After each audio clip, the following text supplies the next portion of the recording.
She was only minutes from home when she vanished into one of Norfolk's longest-running murder mysteries. This is the haunting true crime story of Susan Long.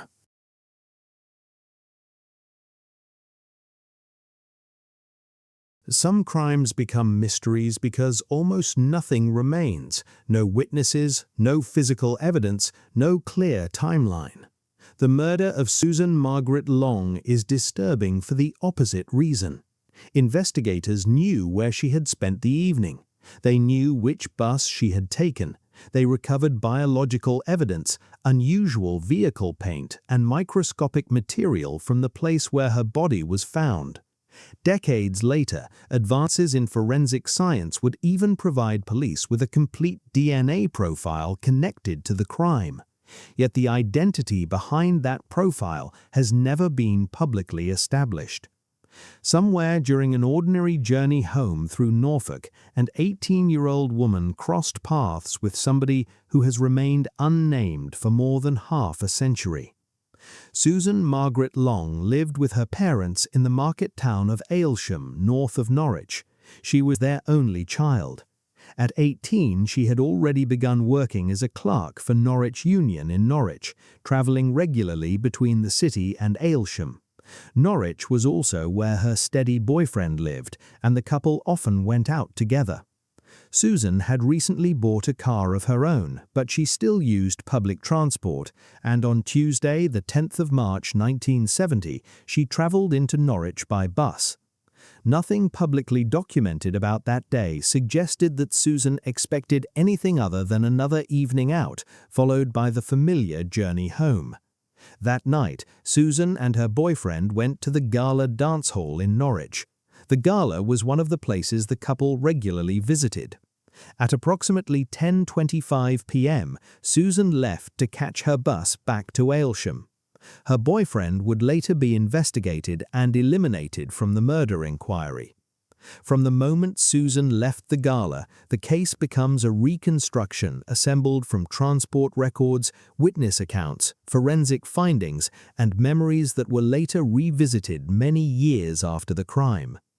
Susan was seen aboard the bus travelling towards Aylsham.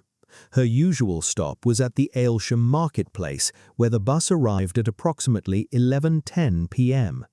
For years, published accounts appeared to place Susan at the marketplace after the journey.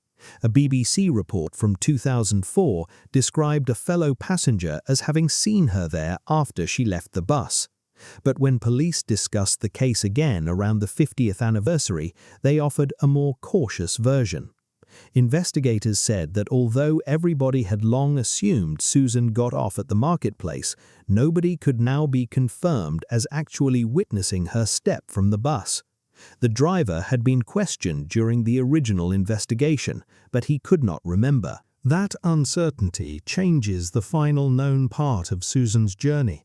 From Aylsham Marketplace, her parents' home in Sir William's Lane was only about 7 minutes away on foot. If Susan did leave the bus there, she disappeared during an extremely short journey through a town she knew well. If she did not, then the point at which she encountered whoever was responsible could have been somewhere else entirely. Police have never publicly established which of those possibilities is correct. When Susan failed to return home, her parents raised the alarm. The available timeline left investigators with a narrow window. A pathologist later believed Susan had died at around midnight. That meant the period between the bus reaching Aylsham and her estimated time of death may have been less than an hour. Within that short span, Susan vanished from her normal routine, came into contact with another person, and was taken away from the route that should have brought her home. Early the following morning, the case changed completely. At about 5:15 a.m. on Wednesday the 11th of March, a milkman discovered Susan's body on Burr Road near Spratt's Green, approximately 1.5 miles from Aylsham Market Place. Later reporting described her as lying face down in a puddle beside the country lane. She was fully clothed, but one shoe and a bracelet were missing. Neither item was recovered. Medical examination established that Susan had been sexually assaulted and strangled. Later accounts also reported no signs of a violent struggle. The location immediately created another question. Police came to believe Susan had been transported to the place where her body was found.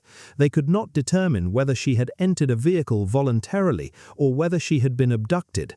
That distinction has never been resolved publicly. If she accepted a lift, the circumstances remain unknown. If somebody forced her into a vehicle, investigators never established exactly where that happened.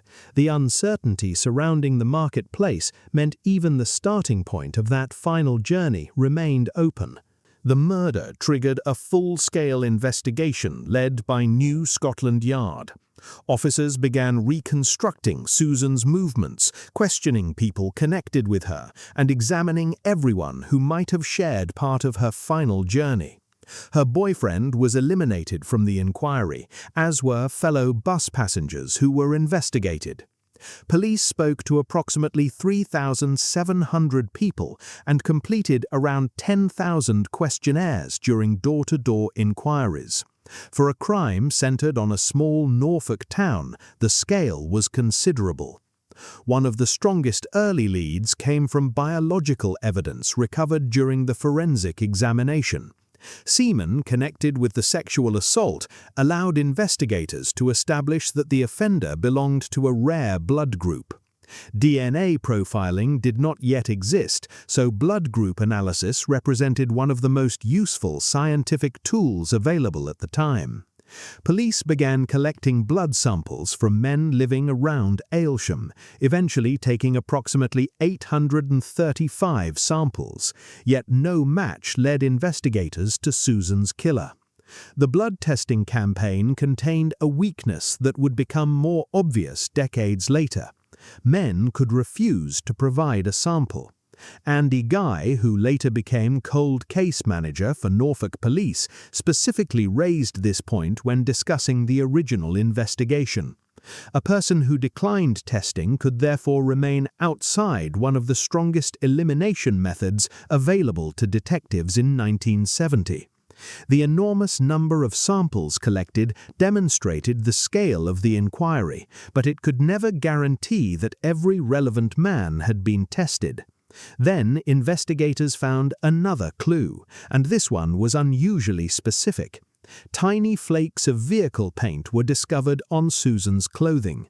Examination of those fragments showed that the vehicle associated with the paint had originally been finished in a color known as pompadour blue and had later been resprayed metallic maroon. Police were no longer searching merely for a vehicle of a particular color. They were looking for one with a distinctive history of repainting, where an older blue layer remained beneath a later maroon finish. No publicly identified car was conclusively linked to the murder. There is also no reliable public evidence establishing a particular make or model, so claims attaching the paint to one specific type of vehicle go beyond what investigators have officially confirmed.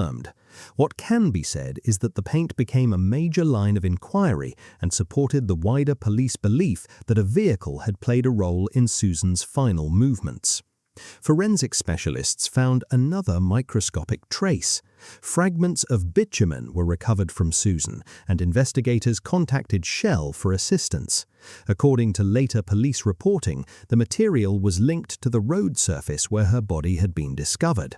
It was a small detail, but it demonstrated how thoroughly the scene and Susan's clothing were examined. The investigation now contained biological evidence, vehicle paint, and road surface material, yet none of those clues produced a publicly identified offender. As time passed, the original trail cooled, but Susan's case never completely disappeared from police attention. Anniversary appeals generated further information, and names were passed to investigators over the years.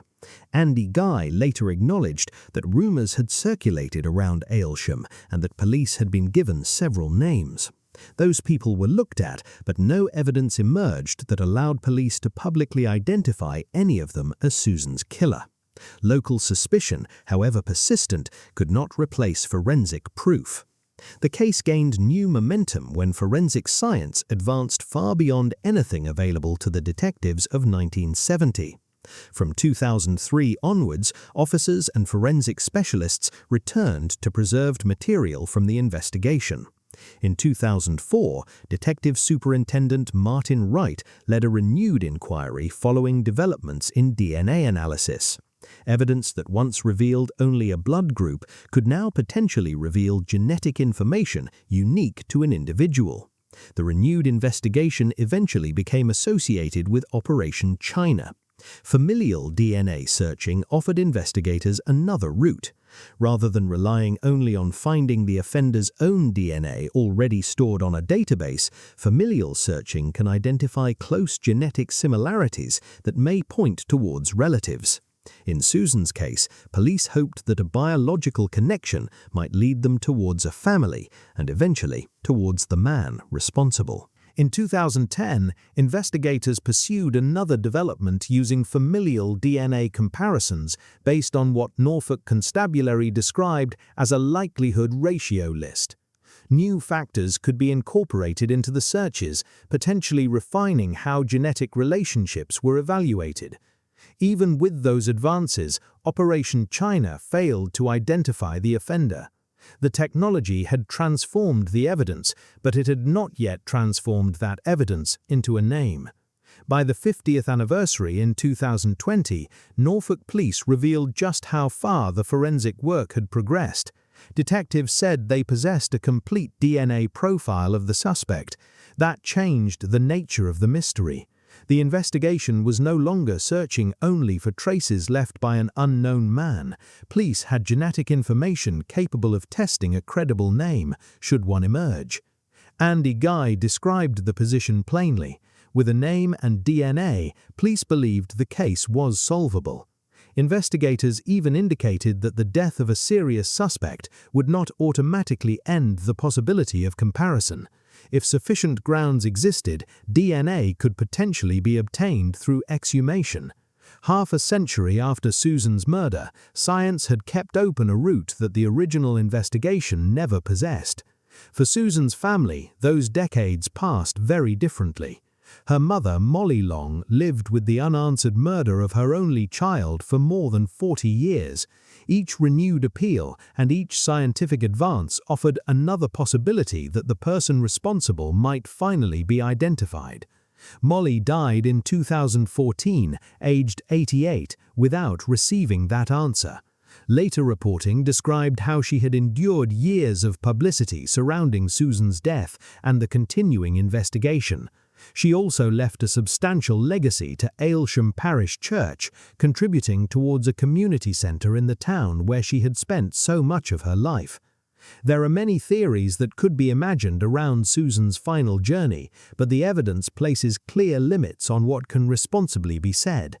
Police do not know whether she willingly entered the vehicle that carried her towards Berg Road or whether she was abducted. They have never publicly identified the make or model of the vehicle connected with the paint.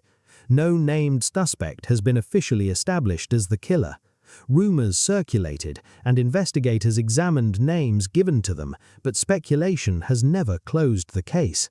The most troubling uncertainty remains one of the earliest details. Susan was seen on the bus traveling towards Aylsham. The bus reached her usual stop at approximately 11:10 p.m. Older reporting described a witness seeing her after she got off, while later police statements said the act of her leaving the bus could not be confirmed. Somewhere around that unresolved point, Susan's documented life gives way to forensic evidence. What happened after the gala lasted only a matter of hours, but the investigation that followed has continued across generations of police officers and several eras of forensic science. The detectives of 1970 had blood groups and paint analysis. Later investigators had DNA profiling and familial searching. Today, the evidence preserved from Susan's murder contains more information about the unidentified man than the first detectives could have imagined. Susan Margaret Long was 18 when she left Norwich on the night of the 10th of March 1970. She had a job, a family home in Aylsham, a boyfriend in Norwich, and a recently purchased car. Her journey home should have ended only minutes after the bus reached the town. Instead, before the following morning, her life had been taken, and a murder investigation had begun that would outlive many of the people who first worked on it. More than half a century later, the case does not depend upon inventing a hidden suspect or an elaborate theory. The mystery is already contained in what police know. A young woman was traveling home. A vehicle appears to have carried her somewhere she should never have been. Its paint left microscopic traces behind. Her attacker left biological evidence. Modern science turned that evidence into a complete genetic profile. Yet the final connection remains missing: the identity of the man whose name belongs to that DNA.